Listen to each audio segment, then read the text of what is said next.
Hiya, yes, my friend has just asked me about how to do dumpling vinegar. Make it yourself at home. I'm sort of got some ingredients ready. So I'm going to show her and show you how I make my dumpling vinegars. Alright, so to make this sauce, the first thing that of course is the vinegar. Vinegar is the priority that you have to choose something that's suitable for the dumpling. So this is the one that I normally use. Is old vinegar, which is here say 3 years, 3年. So basically, I personally think this vinegar go very well with dumpling, but of course you can try other black vinegar, normal vinegar, and see whether you like it or not. So because my family, my daughter love dumpling so much, so when I do it, I do a big bottle like this. This is the bottle I put in. So I'm just going to do by cups. So this is 1 cup. So what you do is you get 1 cup of the vinegar. It depends whether how sour you like the vinegar. Everyone is different, so basically I will ask you to try it. This 3 years old vinegar normally is not too vinegar like the new produced.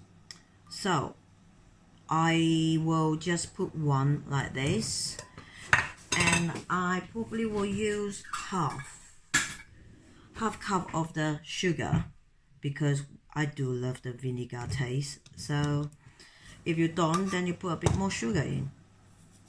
So you can do brown sugar or white sugar, it doesn't matter which one you like the most.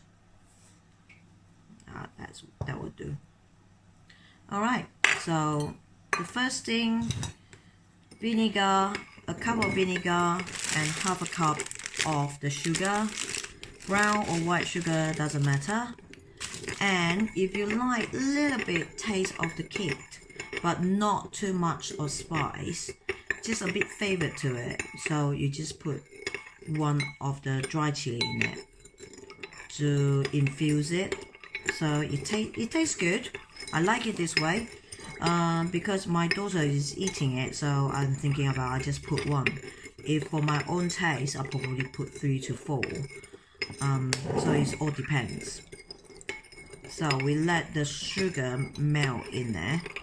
When that happening, let's move on and get the garlic done.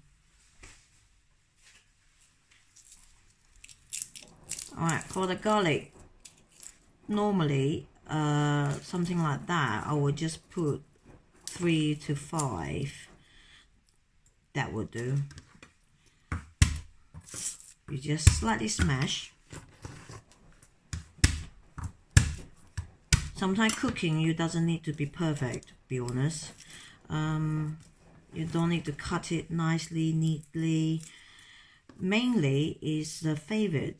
You can able to get the favorite out. That is the main thing. So by me smashing on the garlic, you can smell it.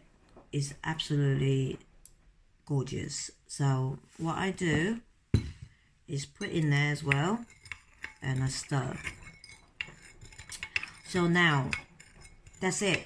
There is nothing else you need to do until the sugar melt completely.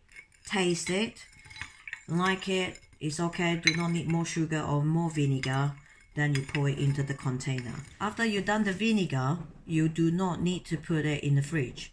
Basically, it can just stay out on the room temperature, and it's pretty much very easy. So you just take it out and you can just pour it into the dumpling and you just eat it. This is a traditional way how Chinese eat their dumpling. And my friend also asked me what sort of dumpling I use. I normally have a very good friend that actually make the dumpling for me. I'm very lucky, I know.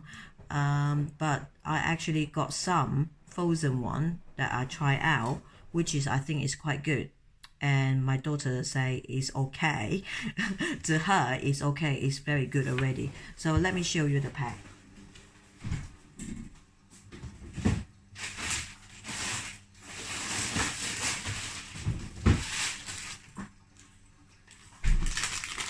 Alright, this is the one. Gyoza vegetable, or you can do the chicken one. Now the vinegar and the sugar is all combined together, and to leave it to be taste a bit better, probably you should infuse it for a night. I personally don't take the garlic and dried chili out. I just leave it in there. That's it. I don't care. And when I need a vinegar, I just take the vinegar out, and I don't eat the garlic or anything like that. I just let it infuse all the time. This is the third one I make, and I wasn't got any problem with it at all. So yeah, this is all done now. So I will pour it into the container and start eating dumpling tomorrow. Alright, that's it for today's video. I would like to say thank you for watching it, and please subscribe my channel